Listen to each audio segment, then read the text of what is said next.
Père et du Fils et du Saint-Esprit. Amen. La paix de Jésus soit dans votre maison. J'espère que vous allez bien, que vous êtes dans la paix et la joie de Jésus. Amen. Eh bien, comme promis, avec un petit décalage, hier nous avons lu la parole façon louange avec ce chant de Sainte Marie-Madeleine, le troisième couplet de ce chant du XVIIe siècle, dans lequel il est question de la résurrection de Lazare. Jésus, bien-aimé, tu ressuscites Lazare. Sainte Marie-Madeleine, fidèle amie de Jésus, toi l'apôtre des apôtres, conduis-nous vers Yeshua. Sainte Marie-Madeleine, fidèle amie de Jésus, pour Lazare enseveli, celle qui a tant aimé. Elle supplie son bien-aimé, car elle a beaucoup aimé. Et Jésus le ressuscite, car elle a beaucoup aimé. C'est magnifique, merci Jésus. Saint Jean, chapitre 11, versets 1 à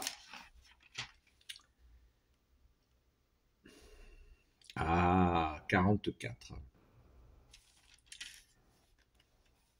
Il y avait un malade, c'était Lazare de Béthanie, le village de Marie et de sa sœur Marthe. Cette Marie était celle-là même qui a parfumé le Seigneur avec de la myrrhe et lui a essuyé les pieds avec ses cheveux.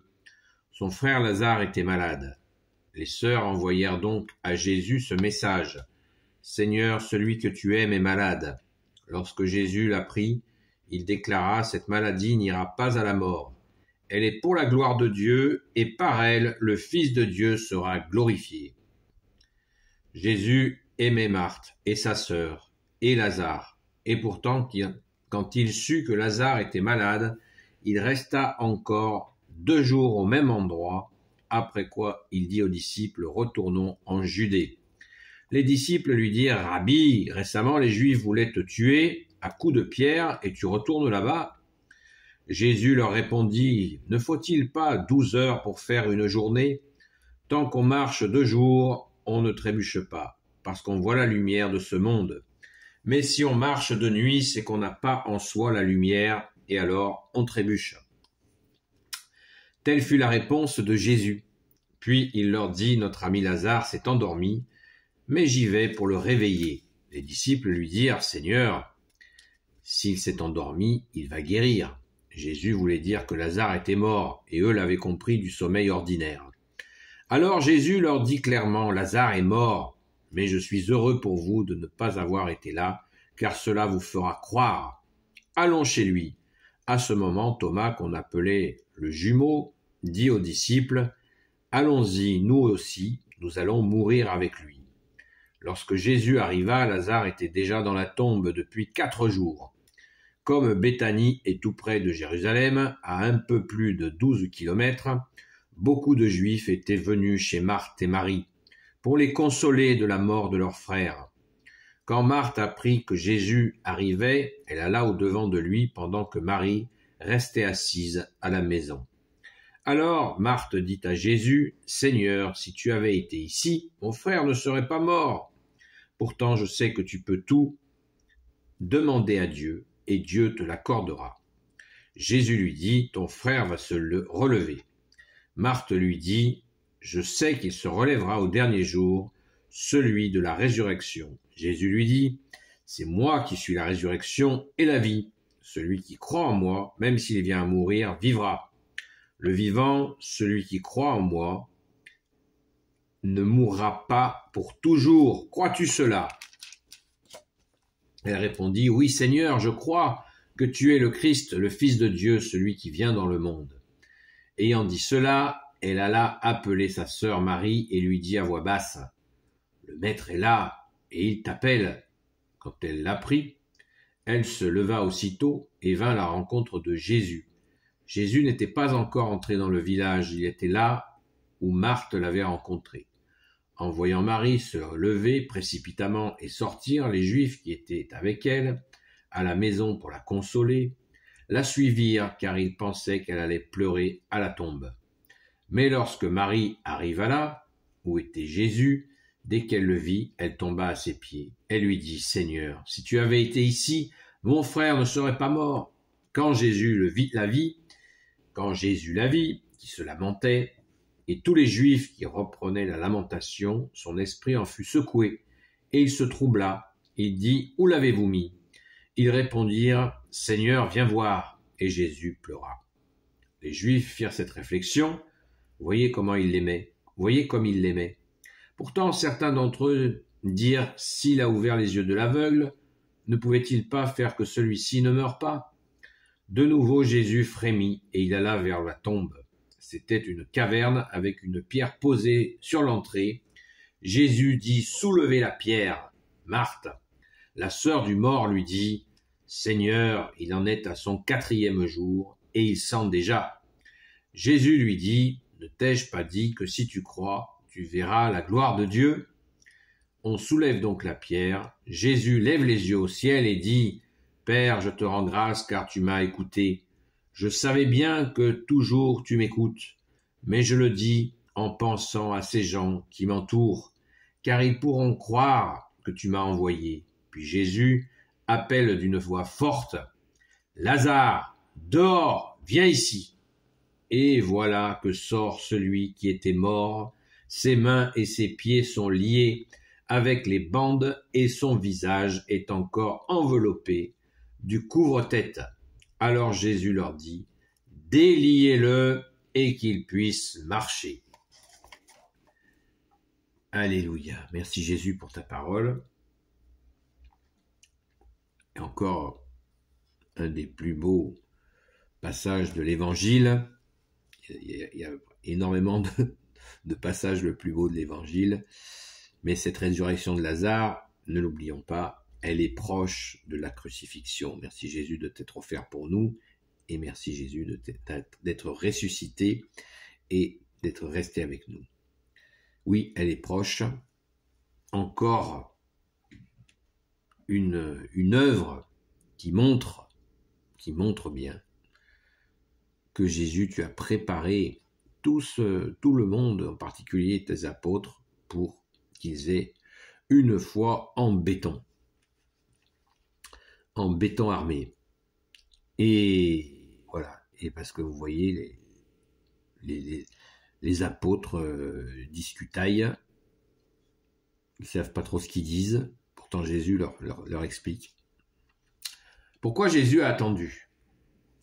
Pourquoi Jésus a attendu 4 jours ? Eh bien, Jésus a attendu 4 jours parce que dans la croyance juive de l'époque, les personnes descendaient au séjour des morts, qui s'appelle le Sheol. Et au séjour des morts, ça se passait donc au bout de 3 jours, c'était plié, quoi. Ils étaient passés de l'autre côté dans leur croyance, c'est comme ça.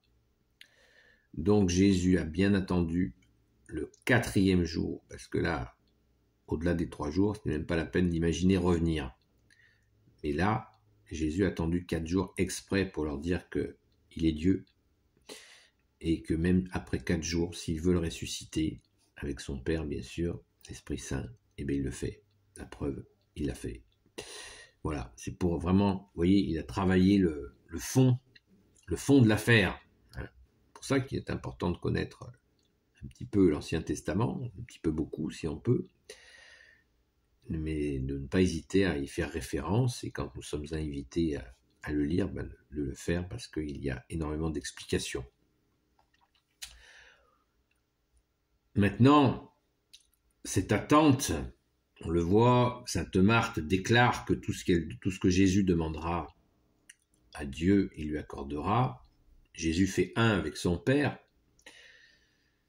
Certains pourraient dire, regarde, il n'est pas Dieu puisqu'il demande à son Père. Et non, c'est justement on est en plein mystère de la Sainte Trinité. Jésus est Dieu avec son Père et l'Esprit Saint est Dieu aussi. C'est un Dieu en 3 personnes. Donc, C'est le mystère magnifique de la Sainte Trinité, merci Jésus, d'être Dieu avec ton Père et l'Esprit Saint.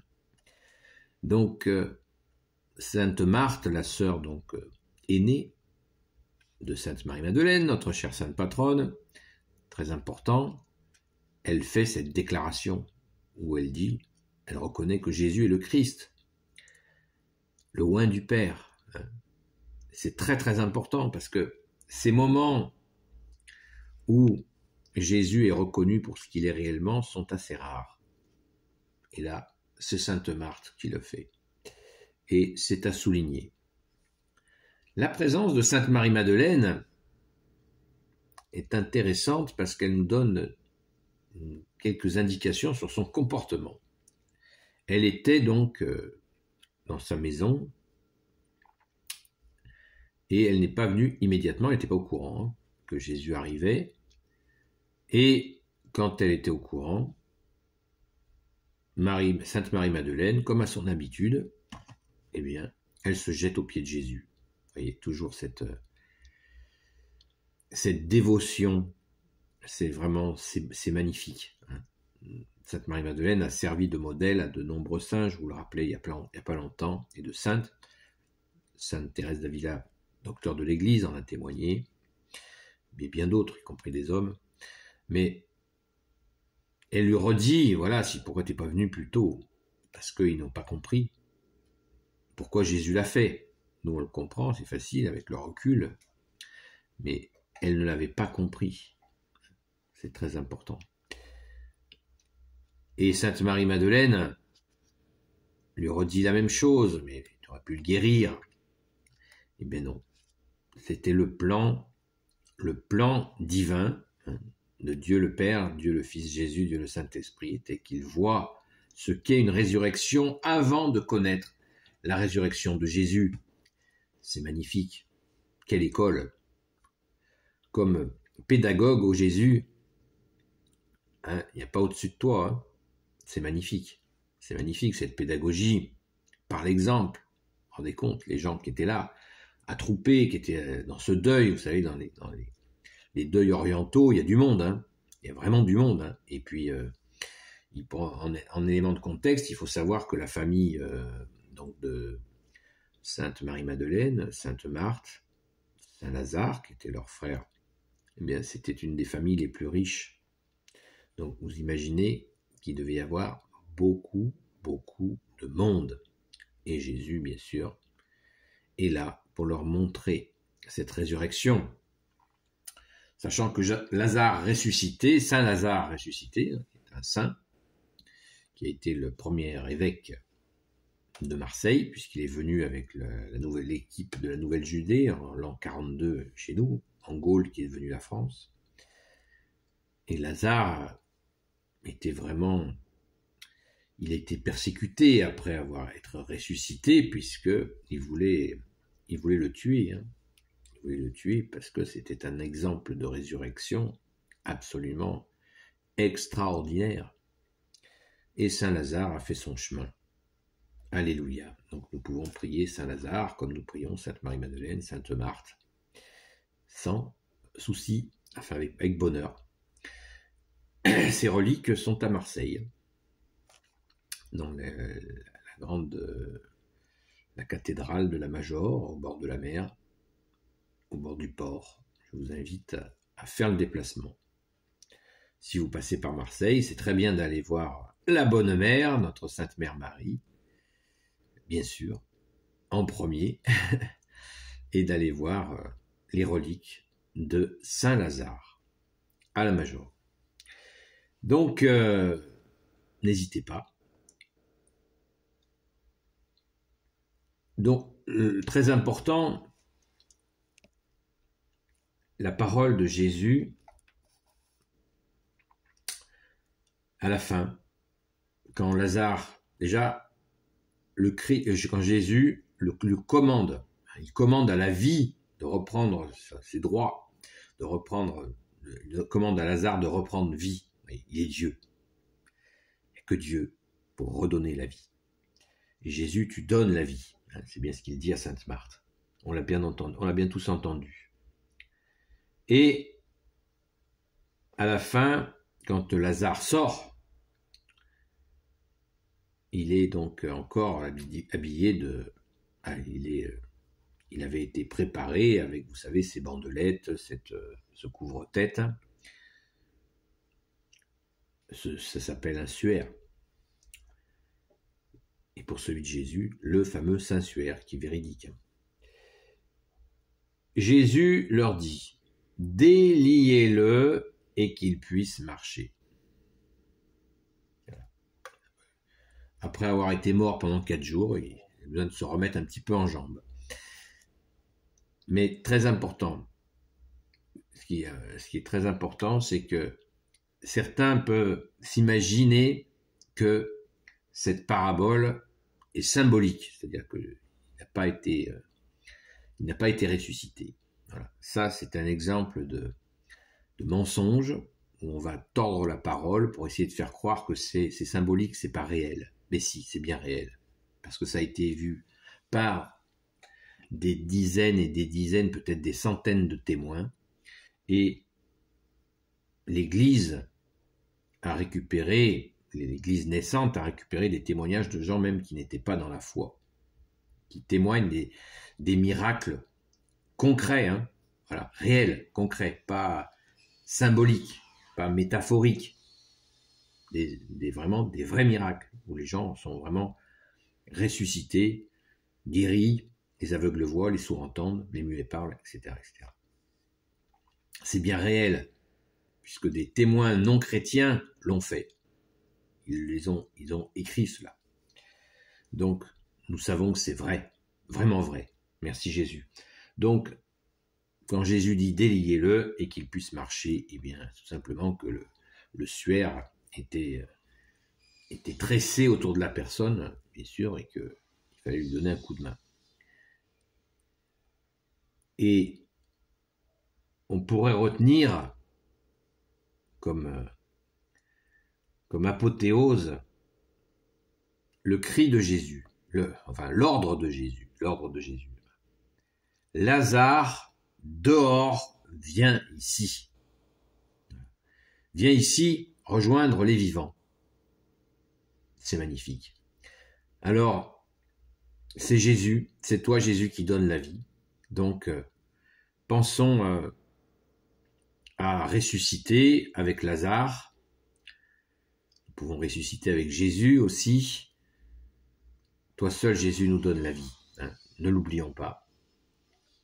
Jésus est la vie, il est la résurrection. C'est ce qu'il a dit à Sainte Marthe. Ne l'oublions pas. Ne l'oublions jamais. Béni soit le Père, le Fils et le Saint-Esprit. Amen. Ô Jésus, toi qui peux tout et qui portes tout, toi le Sauveur, toi l'Emmanuel, je te confie toutes celles et ceux qui regarderont cette vidéo ainsi que leurs proches selon ta sainte volonté, ô Jésus. Sainte Marie, Reine des cieux, toi l'Immaculée Conception, toi qui écrases le serpent, toi qui as la lune sous tes pas, toi notre Mère, Notre-Dame. Saint Joseph, toi le juste et le saint, toi le sage, toi la terreur des démons, toi le saint gardien de la Sainte Église catholique apostolique. Sainte Marie-Madeleine, notre chère sainte patronne, chère grande sœur, et vous tous les saints et saintes amis de Jésus, Saint Michel Archange qui est comme Dieu, Saint Gabriel Archange, Saint Raphaël Archange et tes anges guérisseurs, et vous tous les anges qui servez Jésus, je vous confie toutes celles et ceux qui regarderont cette vidéo, ainsi que leurs proches, selon ta sainte volonté, ô Jésus. Une chose aussi importante à noter, c'est les larmes de Jésus sur Lazare qu'il aimait. Voilà, il n'y a pas de triche. À très vite.